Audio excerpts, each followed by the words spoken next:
ಧಾರವಾಡ ಜಿಲ್ಲೆಯ ಅಮ್ಮಿನಭಾವಿ ಗ್ರಾಮದ ದುರ್ಗಾದೇವಿ ಗುಡಿಯ ಹತ್ತಿರ ಫೆಬ್ರವರಿ 26ರಂದು ನಡೆದಿದ್ದ ರಸ್ತೆ ಅಪಘಾತ ಪ್ರಕರಣವು ಇದೀಗ ಸಂಚಲನಕಾರಿ ಕೊಲೆ ಪ್ರಕರಣವಾಗಿ ಬಯಲಾಗಿದೆ. ಫೆಬ್ರವರಿ 26 ಬೆಳಿಗ್ಗೆ 11:50 ಸುಮಾರಿಗೆ ಧಾರವಾಡ ಸವದತ್ತಿ ರಸ್ತೆಯಲ್ಲಿ ರಸ್ತೆ ಪಕ್ಕದಲ್ಲಿ ನಡೆದುಕೊಂಡು ಹೋಗುತ್ತಿದ್ದ ಲಲಿತಾ ಹಾತರಕಿ, ವಯಸ್ಸು 42 ವರ್ಷ, ಇವರಿಗೆ ಕಪ್ಪು ಬಣ್ಣದ ಮಹೀಂದ್ರಾ ಕಂಪನಿಯ ಥಾರ್ ಕಾರು ಜೋರಾಗಿ ಡಿಕ್ಕಿ ಹೊಡೆದು ಪರಾರಿಯಾಗಿತ್ತು. ಅಪಘಾತದಲ್ಲಿ ಲಲಿತಾ ಅವರ ತಲೆಗೆ, ಮುಖಕ್ಕೆ ಹಾಗೂ ಕೈಕಾಲುಗಳಿಗೆ ಗಂಭೀರ ಗಾಯಗಳಾಗಿದ್ದು, ಅವರು ಸ್ಥಳದಲ್ಲೇ ಮೃತಪಟ್ಟಿದ್ದರು. ಚಾಲಕ ಗಾಯಾಳುವಿಗೆ ಯಾವುದೇ ಸಹಾಯ ಮಾಡದೆ ಹಾಗೂ ಪೊಲೀಸರಿಗೆ ಮಾಹಿತಿ ನೀಡದೆ ವಾಹನ ಸಮೇತ ಪರಾರಿಯಾಗಿದ್ದನು. ಮೃತೆಯ ತಂದೆ ನಿಂಗಪ್ಪ ನೀಲನ್ನವರ ಅವರು ಅದೇ ದಿನ ಸಂಜೆ ಧಾರವಾಡ ಗ್ರಾಮೀಣ ಪೊಲೀಸ್ ಠಾಣೆಗೆ ದೂರು ನೀಡಿದ ಹಿನ್ನೆಲೆ ಪ್ರಾಥಮಿಕವಾಗಿ ಅಪಘಾತ ಪ್ರಕರಣ ದಾಖಲಿಸಲಾಗಿತ್ತು. ಆದರೆ ಫೆಬ್ರವರಿ 27ರಂದು ಮೃತೆಯ ತಂದೆ ಪುನಃ ಠಾಣೆಗೆ ಹಾಜರಾಗಿ ಮಹತ್ವದ ಹೇಳಿಕೆಯನ್ನು ನೀಡಿದರು. ತಮ್ಮ ಮಗಳು ಲಲಿತಾ ಮತ್ತು ಅವರ ಪತಿ ಉದಯಕುಮಾರ ಹಾತರಕಿ ನಡುವೆ ಕುಟುಂಬ ಕಲಹ ನಡೆಯುತ್ತಿದ್ದು, ಪತಿ 2ನೇ ಮದುವೆ ಮಾಡಿಕೊಂಡ ನಂತರ ಸಂಬಂಧ ಹದಗೆಟ್ಟಿತ್ತು ಎಂದು ತಿಳಿಸಿದರು. ಜಮೀನು ಪಾಲು ವಿಚಾರವಾಗಿ ಇಬ್ಬರ ನಡುವೆ ಜಗಳ ನಡೆಯುತ್ತಿತ್ತೆಂಬ ವಿಷಯವೂ ಹೊರಬಂತು. ಇದರ ಆಧಾರದ ಮೇಲೆ ಜಿಲ್ಲಾ ಪೊಲೀಸ್ ಅಧೀಕ್ಷಕರಾದ ಶ್ರೀ ಗುಂಜನ ಆರ್ಯ ಅವರ ಮಾರ್ಗದರ್ಶನದಲ್ಲಿ 5 ಪ್ರತ್ಯೇಕ ತನಿಖಾ ತಂಡಗಳನ್ನು ರಚಿಸಲಾಯಿತು. ಸಿಸಿಟಿವಿ ದೃಶ್ಯಾವಳಿ, ಕೆಎಸ್ಆರ್ಟಿಸಿ ಬಸ್ ಕ್ಯಾಮೆರಾ ಚಿತ್ರಗಳು, ತಾಂತ್ರಿಕ ಮತ್ತು ವೈಜ್ಞಾನಿಕ ಸಾಕ್ಷ್ಯಾಧಾರಗಳು, ಕಾಲ್ ಡೀಟೇಲ್ ರೆಕಾರ್ಡ್ಗಳನ್ನು ಪರಿಶೀಲಿಸಿ ಪೊಲೀಸರು ಪ್ರಕರಣವನ್ನು ಆಳವಾಗಿ ತನಿಖೆ ನಡೆಸಿದರು. ತನಿಖೆಯಲ್ಲಿ ಈ ಘಟನೆ ಸಾಮಾನ್ಯ ಅಪಘಾತವಲ್ಲ, ಪೂರ್ವನಿಯೋಜಿತ ಸಂಚು ರೂಪಿಸಿ ಮಾಡಲಾದ ಕೊಲೆ ಎಂಬುದು ಸ್ಪಷ್ಟವಾಯಿತು. ಪೊಲೀಸರ ವಿಚಾರಣೆಯಲ್ಲಿ ಮೃತೆಯ ಪತಿ ಉದಯಕುಮಾರ ಹಾತರಕಿ ಇನ್ನೂ 4 ಸೇರಿ 40 ಲಕ್ಷ ರೂಪಾಯಿ ಸುಪಾರಿ ನೀಡಿ ಸಂಚು ರೂಪಿಸಿದ್ದಾಗಿ ಒಪ್ಪಿಕೊಂಡಿದ್ದಾನೆ. ಲಲಿತಾರನ್ನು ದುರ್ಗಾದೇವಿ ಗುಡಿಯ ಹತ್ತಿರ ಕರೆಸಿಕೊಂಡು ನಂಬರ್ ಪ್ಲೇಟ್ ಇಲ್ಲದ ಕಪ್ಪು ಬಣ್ಣದ ಥಾರ್ ಕಾರಿನಿಂದ ಉದ್ದೇಶಪೂರ್ವಕವಾಗಿ ಡಿಕ್ಕಿ ಹೊಡೆದು ಕೊಲೆ ಮಾಡಲಾಗಿದೆ ಎಂದು ತಿಳಿದುಬಂದಿದೆ. ಪ್ರಕರಣದಲ್ಲಿ ಉದಯಕುಮಾರ ದ್ಯಾಮಪ್ಪ ಹಾತರಕಿ, ನಾಗಪ್ಪ ಮಡಿವಾಳಪ್ಪ ಪಡೇಕರ, ಅಭಿಷೇಕ ನಿಂಗಪ್ಪ ವರಗನ್ನವರ, ನಾಗರಾಜ ಮಡಿವಾಳಪ್ಪ ಉಪ್ಪಿನ ಸೇರಿದಂತೆ ಒಟ್ಟು 5ರನ್ನು ಬಂಧಿಸಲಾಗಿದೆ. ಬಂಧಿತರಿಂದ ಕೃತ್ಯಕ್ಕೆ ಬಳಸಿದ ಕಪ್ಪು ಬಣ್ಣದ ಥಾರ್ ಕಾರು, 4 ಮೊಬೈಲ್ ಫೋನ್ಗಳು ಹಾಗೂ 20,000 ರೂಪಾಯಿ ನಗದು ವಶಪಡಿಸಿಕೊಳ್ಳಲಾಗಿದೆ.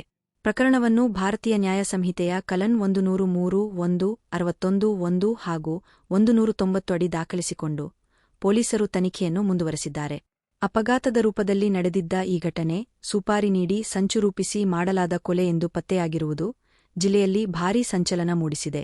ಧಾರವಾಡ ಗ್ರಾಮೀಣ ಪೊಲೀಸರ ಚುರುಕು ಕಾರ್ಯಾಚರಣೆಗೆ ಸಾರ್ವಜನಿಕರಿಂದ ಮೆಚ್ಚುಗೆ ವ್ಯಕ್ತವಾಗಿದೆ. ಫೆಬ್ರವರಿ ತಿಂಗಳು 2026 ಮಧ್ಯಾಹ್ನ 12 ಗಂಟೆಗೆ ನಮ್ಮ ಅಮ್ಮಿನಭಾವಿ ರಸ್ತೆಯಲ್ಲಿ ಒಂದು ಫೇಟಲ್ ಆಕ್ಸಿಡೆಂಟ್ ರಿಪೋರ್ಟ್ ಆಗಿದೆ. ಅದರಲ್ಲಿ ಒಬ್ಬ ಲೇಡಿ ಲಲಿತಾ ಅಂತ ಅವ್ರದ್ದು ಸ್ಪಾಟ್ ಡೆತ್ ಆಗಿದೆ. ಅದಾದ್ಮೇಲೆ ನಾವು FIR ರಿಜಿಸ್ಟರ್ ಮಾಡಿದೀವಿ. ಬಟ್ ನಮ್ಗೆ ಒಂದು KSRTC ಬಸ್ ಡ್ರೈವರ್ ಕಡೆಯಿಂದ ಒಂದು ಡ್ಯಾಶ್ ಕ್ಯಾಮ್ ಫುಟೇಜ್ ಸಿಕ್ತು. ಆ ಡ್ಯಾಶ್ ಕ್ಯಾಮ್ ಫುಟೇಜ್ ಪ್ರಕಾರ ನಮ್ಗೆ ಡೌಟ್ ಬಂತು ಎಲ್ಲರಿಗೆ, ಇದು ನಾರ್ಮಲ್ ಆಕ್ಸಿಡೆಂಟ್ ಇಲ್ಲ, ಇದರಲ್ಲಿ ಬೇರೆ ತರಹ ಆಕ್ಸಿಡೆಂಟ್ ಆಗಿದೆ, ಮತ್ತೆ ಇದರಲ್ಲಿ ಬೇರೆ ಕಾನ್ಸ್ಪಿರೇಷನ್ ಇರಬಹುದು. ಅದಾದ್ಮೇಲೆ ನಾವೇ 5-6 ತಂಡ ಅದಕ್ಕೋಸ್ಕರ ವೆಹಿಕಲ್ ಪತ್ತೆ ಮಾಡಕ್ಕೆ, ಯಾಕಂದ್ರೆ ವೆಹಿಕಲ್ ನಂಬರ್ ಪ್ಲೇಟ್ ಇರಲಿಲ್ಲ ಅವಾಗ ಆಕ್ಸಿಡೆಂಟ್ ಟೈಮ್. ಸೊ ಒಂದು 5-6 ತಂಡ ಫಾರ್ಮ್ ಮಾಡಿ ಡೀಪ್ ಆಗಿ ಇನ್ವೆಸ್ಟಿಗೇಷನ್ ತನಿಖೆ ಮಾಡಕ್ಕೆ ಹೋಗಿದ್ದೀವಿ. ಅದರಲ್ಲಿ ನಮ್ಗೆ ಇವತ್ತು ಗೊತ್ತಾಗಿದೆ, ಅವ್ರ ಫ್ರೆಂಡ್ಸ್ ಜೊತೆಗೆ ಪ್ಲಾನ್ ಮಾಡ್ಕೊಂಡು ಇದು ಒಂದು ಸುಪಾರಿ ಕಿಲ್ಲಿಂಗ್ ತರಹ ಘಟನೆಗೆ ಜರುಗಿಸ್ತಾರೆ. ಇದರಲ್ಲಿ ಇಂಟೆನ್ಷನಲ್ ಕಿಲ್ಲಿಂಗ್ ಇದೆ ಮತ್ತು ಅಮೌಂಟ್ ಕೆಲವು ಟ್ರಾನ್ಸ್ಫರ್ ಆಗಿದೆ. ಕಾರಣ ಈ ಮರ್ಡರ್ದು ಬೇಸಿಕಲಿ ಉದಯ್ ಮತ್ತೆ ಲಲಿತಾ ಕಳೆದ 10 ವರ್ಷದಿಂದ ಬೇರೆ ಬೇರೆ ಜಾಗ ವಾಸ ಮಾಡ್ತಾ ಇದ್ರು. ಲಲಿತಾ ಅವರು ತಂದೆ ತಾಯಿ ಮನೆಯಲ್ಲಿ, ಮತ್ತೆ ಉದಯ್ ನರೇಂದ್ರ ಅವರ ಸ್ವಂತ ಮನೆಯಲ್ಲಿ. ಇದರಲ್ಲಿ ಅವರು ಪ್ರಾಪರ್ಟಿದು ಒಂದು ಮೇಂಟೆನೆನ್ಸ್ ಒಂದು ಕೇಸ್ ಇತ್ತು, ಲೋಕ ಅದಾಲತಲ್ಲಿ ಒಂದು ಡಿಸ್ಪ್ಯೂಟ್ ಇತ್ತು. ಆ ಡಿಸ್ಪ್ಯೂಟ್ ಪ್ರಕಾರ ಉದಯಕ್ಕೆ ಒಂದು ಜಾಗ ಕೊಡ್ಬೇಕಿತ್ತು ಲಲಿತಾಗೆ. ಆ ಉದಯ ಕೊಡಕ್ಕೆ ರೆಡಿ ಇರಲಿಲ್ಲ.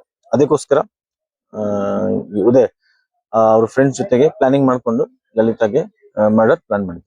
ಎಷ್ಟು ಜನ ಅದಾರ ಸರ್ ಆರೋಪಿ? ಸದ್ಯಕ್ಕೆ ನಮ್ಮಲ್ಲಿ 4 ಜನ ನಾವೇ ವಶಕ್ಕೆ ಪಡೆದಿದ್ದೀವಿ. ಇನ್ನೂ ಕೆಲವು ಜನ ಇದ್ದಾರೆ, ಟೋಟಲ್ ಹೇಳಕ್ಕೆ ಆಗಲ್ಲ, ಯಾಕಂದ್ರೆ ನಮ್ದು ಇನ್ವೆಸ್ಟಿಗೇಷನ್ ಆನ್ ಗೋಯಿಂಗ್ ಇದೆ. ಇನ್ವೆಸ್ಟಿಗೇಷನ್ ಮುಗಿದಾದ್ಮೇಲೆ ಅಲ್ಲ, ಎಲ್ಲ ಕರ್ನಾಟಕದವರು ಇದ್ದಾರೆ, ಅಕ್ಕಪಕ್ಕದವರು ಇದ್ದಾರೆ. ಆಕ್ಚುಲಿ ಫಸ್ಟ್ A1 ಉದಯ್ ಅಂತ, A2 ಉದಯ್ದು ಫ್ರೆಂಡ್ ಇದ್ದಾರೆ, ಅವ್ರ ಜೊತೆಗೇನು ಕೂಡ್ಕೊಂಡು ಎಲ್ಲ ಪ್ಲಾನಿಂಗ್ ಆಗಿದೆ. ಸೊ ನಮ್ಮ ಎಲ್ಲ ಬೆಳಗಾಂ, ಕಿತ್ತೂರು ಮತ್ತು ಧಾರವಾಡ, ಇದು ನಮ್ಮ ಅಕ್ಕಪಕ್ಕ ತಾಲೂಕಿಂದ ಜನ ಬಂದಿದೆ. ಸರ್ ವೆಹಿಕಲ್ ಏನಾದ್ರು ಸೀಜ್ ಆಗಿದೆ?